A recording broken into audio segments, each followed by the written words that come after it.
Welcome to safety for everyone சேனலுக்கு வருகை தரும் நண்பர்கள் அனைவருக்கும் சேனலின் சார்பாக வெங்கட் என்னுடைய வணக்கங்கள். இன்னைக்கு வீடியோவில் என்ன டாபிக் அப்படின்னு பார்த்தீங்கன்னா, fire watcher roles and responsibility. So fire வாட்சரோட ரோல்ஸ் அண்ட் ரெஸ்பான்சிபிலிட்டி என்ன, அவர் அந்த மாதிரி ஃபயர் வாட்சர்ன்ற ரோல் அந்த பர்டிகுலர் ஆக்டிவிட்டிக்கு எதுக்காக தேவைப்படுது அப்படிங்கிறத பற்றி தான் இன்னைக்கு வீடியோவில் நம்ம பார்க்க போகிறோம். நம்ம ஏற்கனவே வீடியோவில் ஃபயர்னா என்ன, அது எந்த மாதிரி உருவாகுது, அது கிளாசிஃபிகேஷன் ஆஃப் ஃபயர்னா என்ன, ஸோ அது எக்ஸ்ப்ளோசிவ் லெவல் என்ன அப்படிங்கிறத பற்றிலாம் நிறைய வீடியோ பார்த்துருந்தோம். ஸோ அதனால் ஃபயர்ன்றது எவ்வளவு ஆபத்தான விஷயங்கிறதையும் அந்த வீடியோவில் பார்த்துருந்தோம்.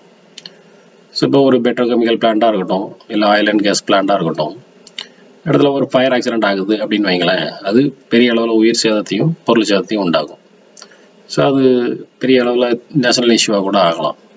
ஸோ அந்த மாதிரி இருக்கிறதுனால ஃபயருங்கிறத அவாய்ட் பண்ணுறது ரொம்ப ரொம்ப முக்கியம் நிறுவனங்களுக்கு.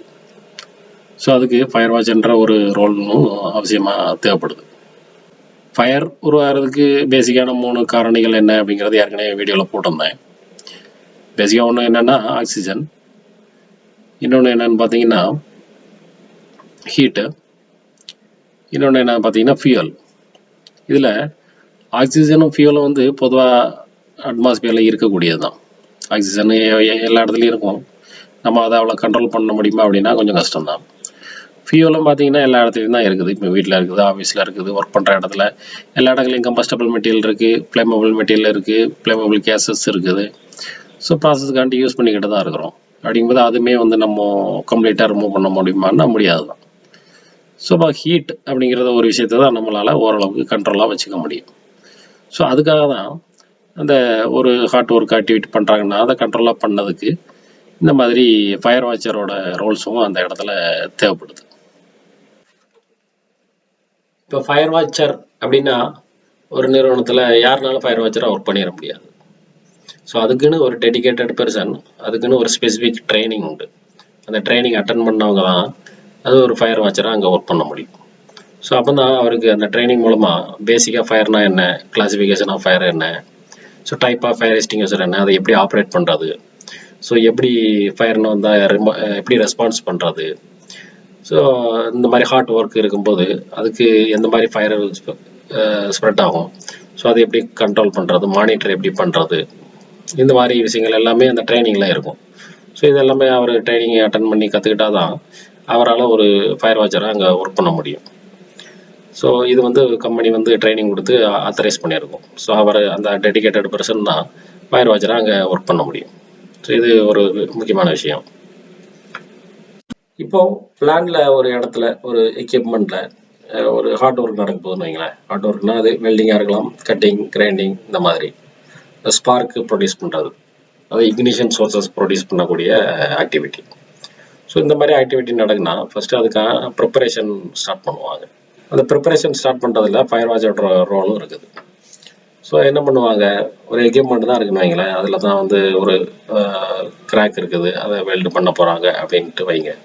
அப்போ என்ன பண்ணணும், ஃபஸ்ட்டு அந்த எக்யூப்மெண்ட்டை ஐசோலேட் பண்ணணும், லாக் அவுட் டேக் அவுட் பண்ணணும். ஸோ எல்லாம் பண்ணி முடித்த பிறகு தான் பின்ன அதை கண்டினியூஸாக மானிட்டர் பண்ணணும். ஏதாவது ஃப்ளேமபிள் அட்மாஸ்பியர் இருக்குதா, அதாவது அவங்க வெல்டிங் பண்ணுற இடங்களில். ஸோ அப்படிங்கிறது அந்த கண்டினியூஸாக கேஸ் மானிட்டர் வச்சு மானிட்டர் பண்ணிக்கிட்டு இருக்கணும். ஸோ அதை வந்து ஃபயர் வாட்சர் தான் பண்ணணும். ஏரியா ஆப்ரேட்டர் அதை ஃபஸ்ட்டு செக் பண்ணிவிடுவார், அப்புறம் அதை கண்டினியூஸாக மானிட்டர் பண்ணதுக்கு ஃபயர் வாட்சர்கிட்ட தான் கொடுப்பார். ஸோ ஃபயர் வாட்சர் தான் அதை கண்டினியூஸாக மானிட்டர் பண்ணிக்கிட்டு இருக்கணும், ஏதாவது ஃப்ளேமபிள் அட்மாஸ்பியர் வருதா அப்படின்ட்டு. ஸோ இது எல்லாம் வந்து கிளியராக இருக்குது அப்படின்ட்டு தெரிஞ்ச பிறகு தான் அதுக்கு பெர்மிட்டே இஷ்யூ பண்ணுவாங்க. ஸோ இந்த ஒர்க் வந்து சேஃபாக இருக்குது அப்படின்ட்டு. ஸோ அது மட்டும் இல்லாமல் இவங்க ஒர்க் பண்ணுற இடத்துல இருந்து ஒரு சரௌண்டிங் ஒரு 15 மீட்டர் சரௌண்டிங்கில் எந்த விதமான கம்பஸ்டபிள் மெட்டீரியலோ ஃப்ளேமபிள் மெட்டீரியலோ இருக்கக்கூடாது. ஏன் இருக்கக்கூடாதுன்னா, இவங்க பண்ணக்கூடிய வெல்டிங், கட்டிங் இதில் ஏதாவது ஸ்பார்க்கு சப்போஸ் தெரியாமல் வெளியே பறந்து போச்சுன்னா அது மூலமாக அங்கே ஃபயர் ஆகிறதுக்கு சான்சஸ் இருக்குது. அதனால் ஸோ அதனால தான் இவங்க ஒர்க் பண்ணுற ஏரியாவை சும்மா கம்ப்ளீட்டாக கவர் பண்ணி ஒரு ஃபயர் பிளாங்கெட், அதாவது ஃபயர் பாக்ஸ்ன்னு சொல்லுவாங்க. ஸோ ஃபயர் பிளாங்கெட்டை வச்சு அந்த மாதிரி கவர் மாதிரி பண்ணிடுவாங்க. ஸோ அது மூலமாக இவங்க பண்ணக்கூடிய வெல்டிங்கோ கட்டிங்கோ எல்லாம் மூலமாக அந்த ஸ்பார்க் வந்து வெளியே போகாது. ஸோ அந்த பாக்ஸுக்குள்ளே இதாகி எக்ஸ்டிங்யூஸ் ஆகிடும். ஸோ அந்த மாதிரி.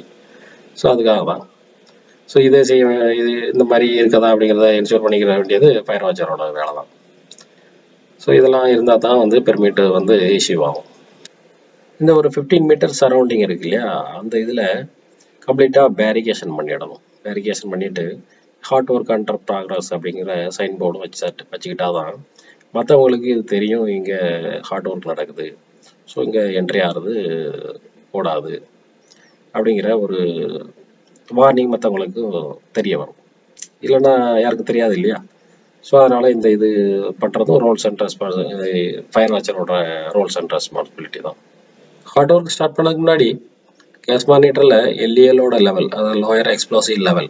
ஸோ எக்ஸ்ப்ளோசிவ் லெவல்னா என்னென்னா, அந்த இன்னொரு வீடியோ போட்டிருக்கேன், அதில் போய் பார்த்தா புரியும் உங்களுக்கு. ஸோ லெவல்ன்றது 0ல் இருக்கணும். அப்படி இருந்து ஒர்க் பண்ணால் தான் வந்து அது நமக்கு சேஃபாக இருக்கும். ஸோ ஃபயர் வாட்சரோட ரெஸ்பான்சிபிலிட்டி என்னன்னா, அது 0ல் மெயின்டைன் ஆகிட்டு இருக்கா அப்படின்றது தான். கேஸ் மானிட்டர் வந்து ஒரு 10% எல்இஎல் வந்துருச்சுன்னா அலாரம் கொடுத்துரும். ஸோ அப்படி அந்த மாதிரி அலாரம் கொடுக்க டயத்தில் என்ன இமீடியட்டாக இவங்க வந்து ஒர்க்கை ஸ்டாப் பண்ணிடணும். ஒர்க்கை ஸ்டாப் பண்ணிவிட்டு இமீடியட்டாக ஏரியா ஆப்ரேட்டருக்கு இன்ஃபார்ம் பண்ணுறதோ இல்லை இமீடியட் சூப்பர்வைசர் யாரோ அவருக்கு இன்ஃபார்ம் பண்ணுறது இவரோட பொறுப்பு. அதுமாரி ஒர்க்கு பண்ணுற டைங்களில் கண்டினியூஸாக ஒரு ஃபயர் எக்ஸ்டிங்யூஷர் வந்து அந்த லொக்கேஷனில் இருக்கிறதுக்கு ரெடி பண்ணி வைக்கிறதும் ஃபயர் வாட்சரோட வேலை. ஸோ அந்த அவர் யூஸ் பண்ணக்கூடிய அந்த ஃபயர் எக்ஸ்டிங்யூஷர் வந்து எமர்ஜென்சிக்கு இவர் யூஸ் பண்ணுற மாதிரி கை கட்டுற தூரத்தில் பக்கத்தில் வச்சுக்கிட்டது மாதிரி இருக்கணும். ஸோ அந்த ஃபயர் எக்ஸ்டிங்யூஷரும் ப்ராப்பரான ப்ரெஷரோட ப்ராப்பர் ஓஸு எல்லாமே பக்காவாக இருக்கிற மாதிரி ஒரு நல்ல ஒரு இன்ஸ்பெக்ஷன் பண்ணதாக வச்சுக்கிறது அவசியம். ஏன்னா அது எமர்ஜென்சிக்கு யூஸ் பண்ணக்கூடியது தானே. ஸோ அப்படிங்கும்போது எல்லாம் ப்ராப்பராக இருந்தால் தான் ஒரு ஆக்சிடென்டெல்லாம் ஏதோ ஒரு ஃபயர் ஆகுதுன்னா இமீடியட்டாக அதை யூஸ் பண்ணி எக்ஸ்டியூஸ் பண்ணதுக்கு வசதியாக இருக்கும். ஃபயர் வாட்சரோட இன்னொரு ரோல் என்ன அப்படின்னு பார்த்தீங்கன்னா, இந்த மாதிரி வெல்டிங் கட்டிங் ஒர்க் பண்ணுறாங்க இல்லையா அந்த ஒர்க்கர், ஸோ அவங்க ப்ராப்பரான பிபி வந்து போட்டிருக்காங்களா அப்படிங்கிறத என்ஷூர் பண்ணதும் அவசியம். ஏன்னா இப்போ வெல்டிங் பண்ணுறாரு அப்படிங்கன்னா அந்த வெல்டிங் அப்ரான் அப்படின்னு சொல்லிட்டு ஒரு உண்டு, ஃபுல்லாக அவரோட பாடியை கவர் பண்ணுற மாதிரியான ஒரு அப்ரான். ஸோ அது எதுக்குன்னா, அந்த வெல்டிங் ஸ்பார்க் மூலமாக வர்ற அந்த ஸ்பார்க் ஆனது ஒரு ட்ரெஸ்ஸில் ஏற்கனவே உள்ள ட்ரெஸ்ஸுன்னா அதில் பட்டுச்சுன்னா அவங்களுக்கு ஃபயர் ஆயிரும், நல்லா ஓட்டை விழுந்துடும். பின்ன அதனால் உள்ள ஸ்கின்ல பட்டால் அது இன்ஜுரி ஆகிறதுக்கு வாய்ப்பு இருக்குது. ஸோ அதனால் அந்த வெல்டிங் அப்ரான்னா அது ஒரு டைப்பு, அது வந்து ஸ்பார்க் பட்டால் அந்த அளவுக்கு ஃபயர் ஆகாது. ஸோ அதுக்குன்னு டிசைன் பண்ணது. ஸோ மீன்ஸ் அதனால் ஃபயரே ஆகாது அப்படின்லாம் கிடையாது. ஸோ ஓரளவுக்கு அதோட வித்ஸ்டாண்டிங் கெப்பாசிட்டி வந்து கொஞ்சம் அதிகம் சாதாரண கவராலோட. ஸோ அதனால் வெல்டிங் அப்ரானுக்கு அவர் போட்டிருக்காரா.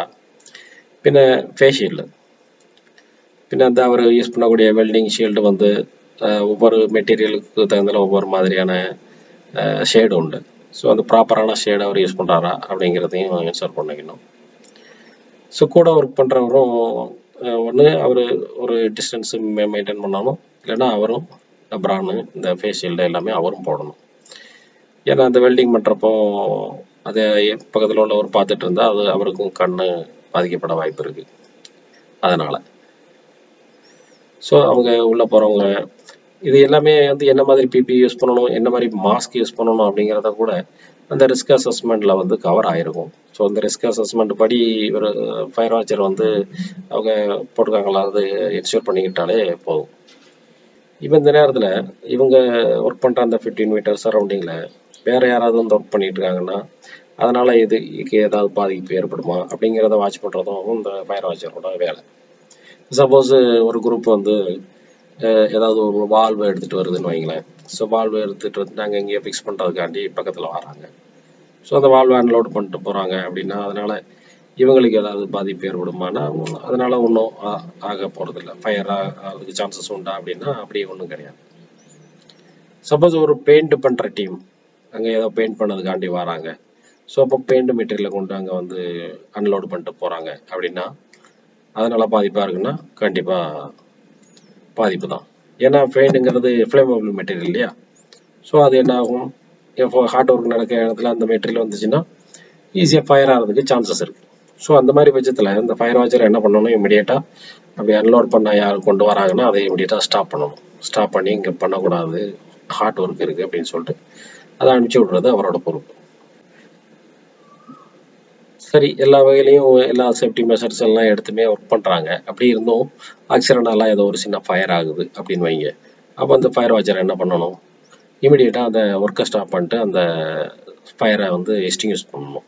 ஏன்னா இவர் எஸ்டிங்யூஸ் ஆப்ரேட் பண்ணதுக்கு ட்ரைனிங் இருக்கு இல்லையா? ஸோ இமீடியட்டாக எஸ்டிங்யூஸ் பண்ண வேண்டியது இவரோட வேலை. ஸோ இமீடியட்டாக அது எஸ்டிங்யூஸ் ஆகிடுச்சு அப்படின்னா ஓகே.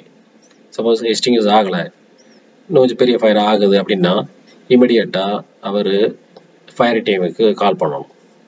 ஃபயர் டீமுக்கு எப்படி கால் பண்ணுறது அப்படின்னா, எமர்ஜென்சி புஷ் பட்டன் ஏதாவது இருக்கும், அதை ப்ரெஸ் பண்ணலாம். இல்லைன்னா இவங்க ரேடியோ இருக்குன்னா ரேடியோ மூலமாக ஃபயர் சேனலுக்கு கால் பண்ணி சொல்லலாம். இல்லைனா அங்கே பூத்து, இது டெலிஃபோன் பூத்து அங்கே இருக்கும், அது மூலமாக கூட எமர்ஜென்சிக்கு தகவல் கொடுக்கலாம், இந்த மாதிரி ஃபயர் ஆகிடுச்சு அப்படின்ட்டு. ஸோ இது கண்டிப்பாக செய்கிறது ஃபயர் வாட்சரோட வேலை தான்.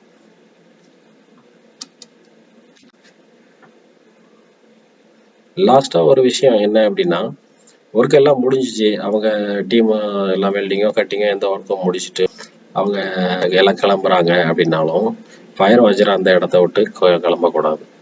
அவர் கொஞ்சம் ஒரு 15 மினிட்ஸ் அதில் ஆஃப் அன் ஹவர் அந்த இடத்துல இருந்துட்டு வேறு ஏதாவது ஃபயர் ஆகிறதுக்கு வாய்ப்பு இருக்கா அப்படின்ட்டு அவர் வெயிட் பண்ணி பார்த்துட்டு அப்படி ஒன்றும் இல்லை அப்படிங்கிறத கன்ஃபார்ம் பண்ணிட்டு தான் அந்த இடத்த விட்டு லீவ் பண்ணணும். ஏன் அப்படின்னா, ஏன்னா அந்த வெல்டிங் கட்டிங் பண்ணுறப்போ ஏற்படக்கூடிய அந்த ஸ்பார்க் இருக்கு இல்லையா, சிலது வந்து எஸ்டிங்யூஸ் ஆகாமல் அந்த இடத்துல எங்கேயாவது இருக்கலாம், கிடக்கலாம். ஸோ அது மூலமாக லேட்டாக ஃபயர் ஆகிறதுக்கு கூட சான்சஸ் இருக்குது. 5 மினிட்ஸோ 10 மினிட்ஸோ கழிச்சு கூட அந்த அதில் உள்ள அந்த ஹீட்டு மூலமாக. ஸோ அதனால் இவர் இன்னும் ஒர்க்கு முடிஞ்சாலும் 1/2 அன் ஹவர் வெயிட் பண்ணி ஒன்றும் சேஃபான இடம் அப்படிங்கிறத என்ஷூர் பண்ணிக்கிட்டு தான் அந்த இடத்த விட்டு அவர் நகலணும். ஸோ இதுவும் அவரோட ரோல்ஸ் அண்ட் ரெஸ்பான்சிபிலிட்டி தான். ஸோ ஃபயர் வாட்சர் எக்காரணம் கொண்டும் அவருக்கு கொடுத்துருக்க ஒர்க்கை விட்டு எங்கேயும் லீவ் பண்ணக்கூடாது, எங்கேயும் போகக்கூடாது. அப்படி போகக்கூடிய வருது அப்படின்னா இமீடியட்டாக ஒர்க்கை ஸ்டாப் பண்ணிவிட்டு அவர் இமீடியட்டாக சூப்பர்வைசருக்கு இன்ஃபார்ம் பண்ணிவிட்டு அப்புறம் தான் அந்த இடத்த விட்டு போகணுமே தவிர்த்து அவர் ஒரு முடிவு பண்ணிட்டு இப்போ சப்போஸ் பாத்ரூம் தான் போகணும் அப்படின்னு நினைக்கிறாரு அப்படின்னா இவர் சும்மா இஷ்டமுள்ள டெல்லாம் போகக்கூடாது, ஒர்க்கை ஸ்டாப் பண்ணிவிட்டு சூப்பர்வைசருக்கு இன்ஃபார்ம் பண்ணிட்டு தான் போகணும். ஸோ இந்த வீடியோவில் ஃபயர் வாட்சரோட ரோல்ஸ் அண்ட் ரெஸ்பான்சிபிலிட்டி பற்றி ஃபுல்லாமே கம்ப்ளீட்டாக கொடுத்துருக்குறேன். ஸோ மேக்ஸிமம் விஷயங்களை நான் கவர் பண்ணியிருக்கேன்னு நினைக்கிறேன். சரி, ஏதாவது விட்டுருந்தா நீங்கள் அது கமெண்டில் சொல்லுங்கள், அடுத்த வேறு வீடியோவில் அதை கவர் பண்ண முடியாது பார்க்கலாம். ஸோ இந்த வீடியோ பிடிச்சிருக்குன்னு நினைக்கிறேன். பிடிச்சா லைக் பண்ணுங்கள், ஷேர் பண்ணுங்கள், டவுட் எது இருந்தால் கமெண்ட் பண்ணுங்கள். நன்றி.